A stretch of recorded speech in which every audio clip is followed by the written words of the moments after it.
Hi Lee, can you tell us a little bit more about yourself, about your background and your role in social media in Australia? Yeah, absolutely. I'm a full-time doctoral student here at the University of South Australia, looking at social media and its impact on senior business communicators. But I've been involved in social media since early 2005 and been involved in internet communication for businesses generally since 1994. So I've had a long history of being involved with online communication. Okay, so there has been an ongoing debate on whether prospective employers are allowed to look through your personal Facebook page prior to hiring you. What is your take on that? Well, it's interesting. I was reading a paper this morning, an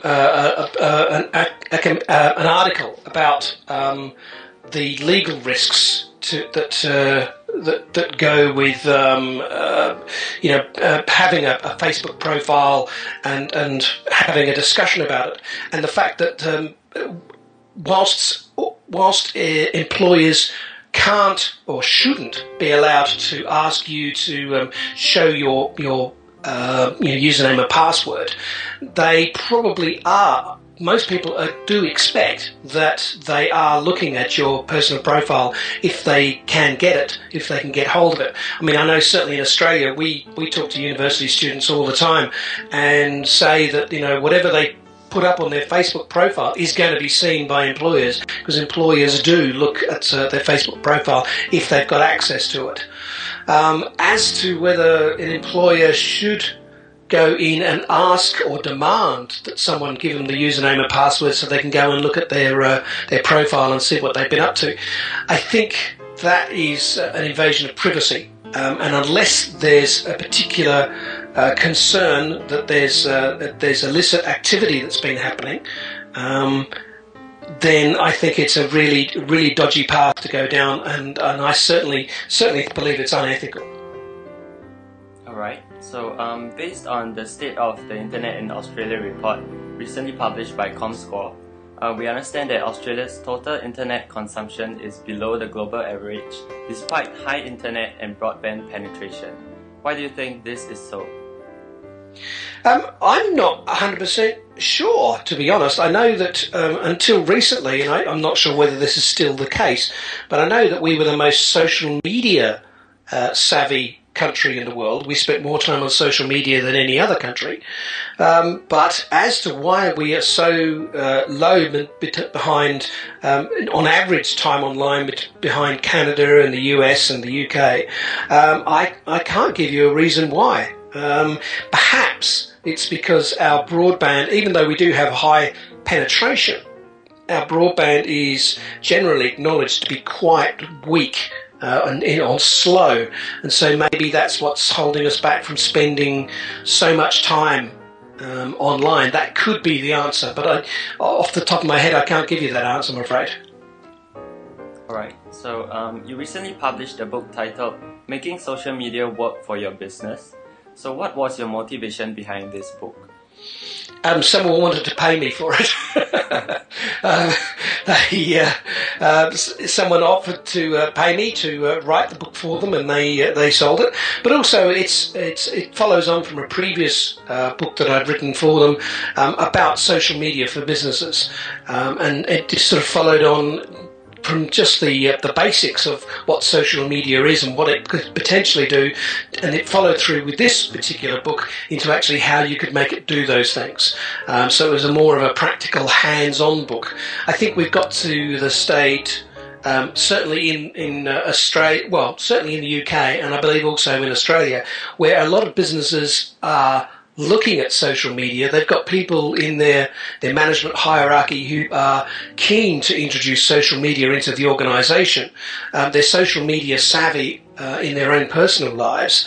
So I think it's a case of this was more a practitioner book than a what can social media possibly do for your business kind of theoretical book. So has there been an increase in the number of Australian businesses using social media in the recent years? And if so, how successful do you think they are? I think there's been a slow uptake of social media. It certainly hasn't taken off in the way that I thought it would, and a lot of other commentators thought it would take off. Australian organisations seem to be very slow and hesitant in taking to it. They are taking slowly to channels like Twitter and having their own Facebook page, but there's not the online rush, the online embrace that a lot of us were expecting. How successful they are, I think it's a case of you get back what you put in, and I'm not 100% confident that Australian companies are putting in the amount of content that and the type of content that is going to generate them good user response. So I'm not 100% convinced that Australian companies have been very successful in using social media. But those who do spend a lot of time in the social media space and who do interact with the social media sphere, the participants in the social media sphere, I think they do get tremendous amount of return on their investment. Okay, so what are some of the key insights that businesses should take note in using social media? I think the principal one is that, and I've noticed this with a lot of companies, they start up a Twitter profile, or they start up a Facebook page, and then they leave it alone. They don't contribute to the conversation. They try it and they think, oh well, no one's following us, or no one's responding to us, and they just go, it's all too hard, and they give it up, and so it just sits there as wasted space. That just backfires badly on them, and so I would suggest that to organisations, if they're going to do something, then they actually commit to doing it, even if they just do one thing at a time. So they set up, rather than trying to create Rome in a day, if they just set up a Twitter profile, for example, then they invest resource into entering into the Twitter sphere and engaging in conversation, rather than just making it a one-way stream of adverts for the company. Similarly, if they don't do Twitter but they do Facebook, as an example, then they put content up there that's going to be of value to their audience, rather than just status updates of how successful they are or how wonderful they are. It's always got to be, the content always has to be focused around what the end user wants, not what the company thinks that the end user wants. And quite often there's a discrepancy between the two. So the key insights, I think, are make sure that you're always looking to engage in a conversation, and that the conversation is on the participants' terms, on the consumer's terms, not on the company's terms. Alright, thank you, Lee. Thank you so much for your time.